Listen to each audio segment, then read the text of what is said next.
Everyone, welcome to my YouTube channel. आज मैं आपको NCERT maths class 6 page number 85 से बच्चे ये टॉपिक है हमारा 4.3 बार ग्राफ्स। ठीक है, सो अभी हमने पिक्टोग्राफ किए प्रीवियस वीडियोस में, है ना। अब हम आते हैं बार ग्राफ पर। बार ग्राफ क्या होते हैं बच्चे? आपको ना ऐसे ग्राफ बना करके यहाँ पर कोई भी सिचुएशन है जिसको शो किया गया है, उसको आप जैसे हम पिक्टोग्राफ रीड करते थे वैसे ही आपने ये रीड करना है।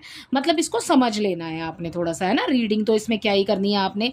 The number of endangered species is rising. ठीक है, एंडेंजर्ड स्पीशीज का जो नंबर है वो राइज हो रहा है। सो वो ईयर वाइज ना आपको बारग्राफ में दिखाया गया है। तो यहाँ पर एक स्केल दिया होता है आपको और यहाँ दिया होता है नीचे। ठीक है, तो आपने दोनों ही जगह देखना है। ठीक है, यहाँ पर देखो नंबर्स दिए हैं, जैसे कि वो नंबर्स कितने इंक्रीज हो रहे हैं, 5000, 10,000, 15, 20। तो इसमें ना बच्चे एक स्केल लिया होता है पूरा का पूरा।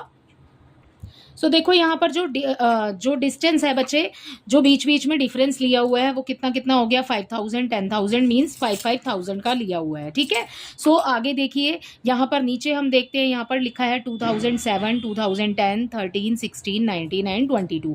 सो यहाँ पर ईयर वाइज भी हमें बीच बीच में जो गैप है, ठीक है, सो वो हमें शो किया हुआ है यहाँ पर। और देखो इंक्रीज होता जा रहा है हर उस ग्राफ में, आप जो भी ग्राफ में देख रहे हैं देखिए इंक्रीज होता जा रहा है।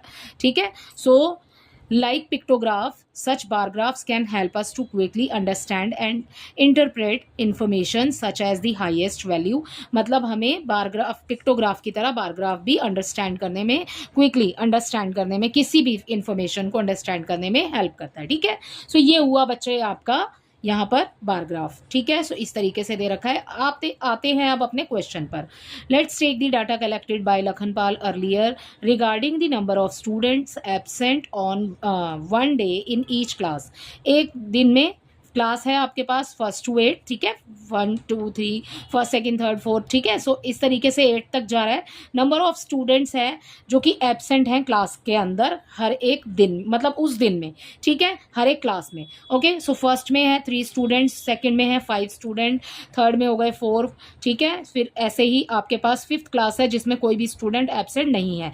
अब इसको ना आपको बारग्राफ पे रिप्रेजेंट करना है। तो जब आप नेक्स्ट पेज पर जाएंगे ना बच्चे, पेज नंबर 86 पर, so you can see the bar graph here. So this is your bar graph. ठीक है, सो यहाँ पर देखो क्लासेस ये दी हैं, नंबर ये दिया है आपको नंबर ऑफ स्टूडेंट्स, और ये दी है बच्चों आपको classes. So number of students यहाँ पर जब हमने क्वेश्चन को रीड किया, सो नंबर ऑफ स्टूडेंट्स कितने थे बच्चे? लास्ट में ना आपको 7 दिया हुआ है, सबसे बड़ा नंबर। ठीक है, सो इन्होंने आगे 8 तक और ले लिया है।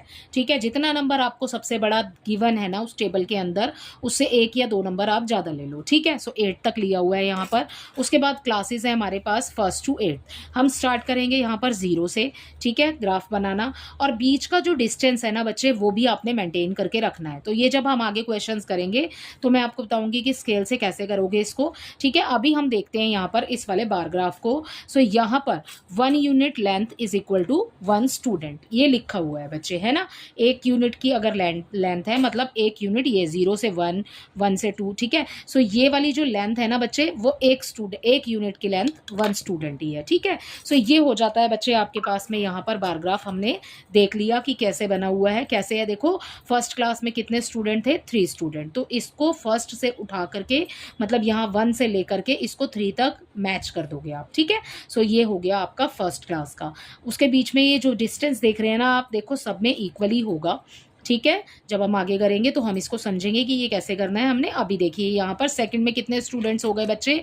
यहाँ 5 तक बना हुआ है। ठीक है, सो 5 स्टूडेंट्स। ठीक है, थर्ड में आपको 4, फोर्थ में आपको सेकंड तक बना हुआ है तो 2 स्टूडेंट यानी कि एब्सेंट है उस दिन। ओके, फिफ्थ में आपको कोई स्टूडेंट, मैंने बताया था 0 लिखा है वहाँ पर। ओके, सो फिफ्थ में कोई भी कुछ भी नहीं बनेगा क्योंकि 0 स्टूडेंट है ना, कोई भी एब्सेंट है ही नहीं, सारे प्रेजेंट है। ठीक है, सो अब आते हैं, अब आपने बार ग्राफ देख लिया। ठीक है, अब आते हैं इसके फिल इन दी ब्लैंक्स पर। इसी के बार ग्राफ के बेस पर ही आपको नीचे क्वेश्चंस दिए हुए हैं। ठीक है, फर्स्ट देखो, इन क्लास सेकंड क्लास 2 में आपके पास dash students were absent that day. Absent कितने स्टूडेंट्स हैं बच्चे? यहाँ पर 5 लिखा है, तो इसके अंदर आप 5 स्टूडेंट्स 5 फिल कर दोगे। ओके, सो यहाँ आ जाएगा 5। सो यहाँ बच्चे आपने फिल करना है 5, राइट। सो ये हो जाता है इसी के साथ फर्स्ट वाला complete. In which class were the maximum number of students absent. कौन सी क्लास में सबसे ज़्यादा बच्चे एब्सेंट है? ठीक है, सो ग्राफ में आप क्या देख रहे हैं बच्चे, ये 8th क्लास है, 8th क्लास में 7 स्टूडेंट्स हैं जो कि एब्सेंट हैं। सो आप यहाँ लिखेंगे क्लास 8। ठीक है, सो ये हो जाता है आपका नेक्स्ट वाला भी कंप्लीट। ठीक है, थर्ड देखिए, which class had full attendance that day. ठीक है, उस दिन क्लास, कौन सी क्लास ऐसी है जिसमें फुल अटेंडेंस है आपके पास। देखो यहाँ पर कुछ नहीं है, ठीक है, 0 था नंबर, सो यहाँ पर आ जाएगा क्लास 5th। राइट, सो ये हो गया बच्चे आपका। इसी के साथ